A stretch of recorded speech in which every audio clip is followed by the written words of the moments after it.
Bismillahirrahmanirrahim. Alhamdulillahi Rabbil Alamin. Wassalatu wassalam ala Sayyidi Mursalin. Assalamualaikum warahmatullahi wabarakatuh. Magandang araw po sa inyo. Bagong-bago lang po ang itong channel, Dulkarnin DQ. Kung mapadaan po kayo sa video na to, huwag pong kakalimutan na i-like, mag-subscribe at i-share. At click nyo rin na rin po ang inyong notification bell para po sa mga susunod na video at makita nyo kaagad sa YouTube. Okay, ang vlog na to ay may apat na bahagi: current events, world news, sports, at business. Just in case na may mga business trends na mai-share sa inyo, makapag-share po tayo. Current events sa Philippines, as usual po, medyo nagmo-monitor tayo sa dahig kung ano ang latest development sa ating mahal na Pangulong Duterte. May mga lumabas na balita na inshallah bago mag-September may kalaya na po ang ating minamahal na Pangulo. Ito po ang sinabi nung mga malalapit sa pamilya at dun mismo nanggaling sa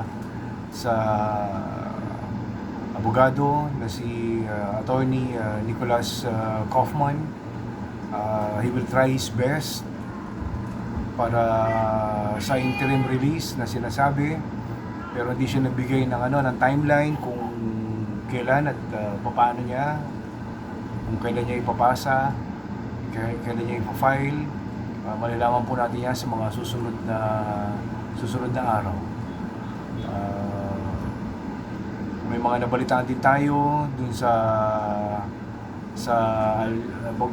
bagong alyansa dun sa Cebu. Mukhang hindi raw ata nagising ang mga tao doon na maaga para umattend sa kanilang rally. Hindi natin alam kung bakit, pero may naamoy tayo.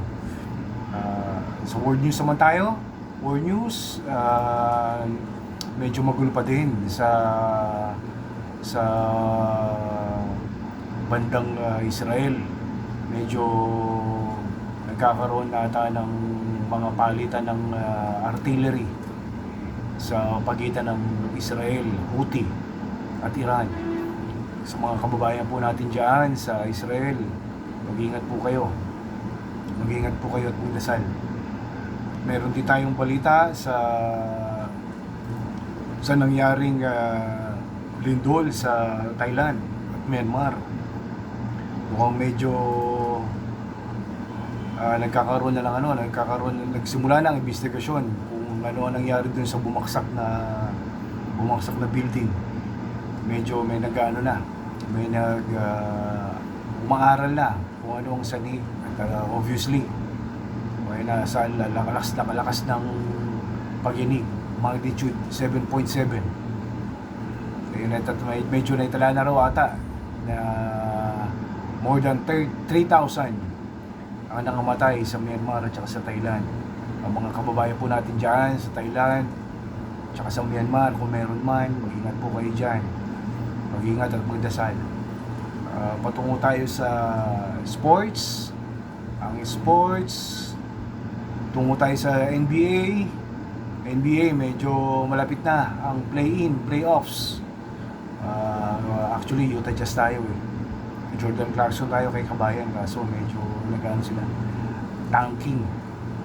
Gusto ata nilang makuha yung isang puti na magaling, si Flag. Inshallah makuha nila yung number one pick sa lottery. Pero ang nag-iisang pambato natin na Pilipino sa Houston, medyo maganda ang ng Houston. Medyo magandang standing ng Houston. Number 2 sila sa West. 42 wins, 27 losses. So titingnan natin kung anong magiging outcome sa playoffs ng ating kabayan na si Jalen Green. Yun ang isa pa nating Pilipino Phil-Am sa NBA. Antabayanan po natin yan. At sa mga darating na video natin, ipopost po natin yan. Sa business naman, ano ba ang medyo sa business, ganun pa din. Medyo di maganda ang ating kalagayan. May mga nagsasabi na hindi daw maganda ang ano natin. Hello Shelby, huwag ka maingay. Huwag ka maingay. Doon ko na dyan. Diyan ka lang. Balik ka ito. Shelby, isa kong alagang pusa. Yung isa tulog. Tingnan natin ang business. Dapat tayo masyadong sa business. Hindi pa natin, pero magkano tayo sa mga exchange rate. Ano ba ang natin sa exchange rate?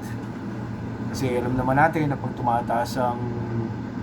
bumababa ang piso, tumataas ang dolyar, ibig sabihin bumababa ang ating ekonomiya. Hindi po maganda ng takbo ng ekonomiya. 1 peso is equal to 57.26 US dollars.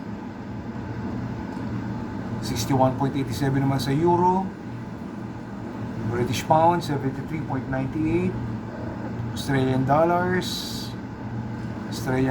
35.81, Canadian dollar 39.78, Singaporean dollar 42.62, Japanese yen 0.32, meaning yung isang lapad nasa 3,800 pesos.